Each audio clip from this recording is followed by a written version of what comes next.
I got this Nissan Rogue where the bumper is pushed in. I'm going to try to heat it like that and push it out. So this doesn't look as bad as it is, but we're not going to paint it. So here we go. Heat it up. And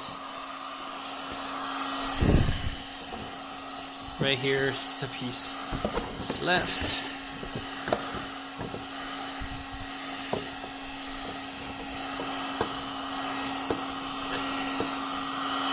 Massage the bumper from inside.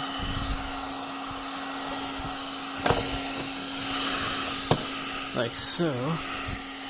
That's it. So now we got the dent out, ugly dent, and now it looks better. To get behind the bumper, we do need to remove this piece here. It's right there. And then we have to remove this screws here. Mud guard on the section comes off.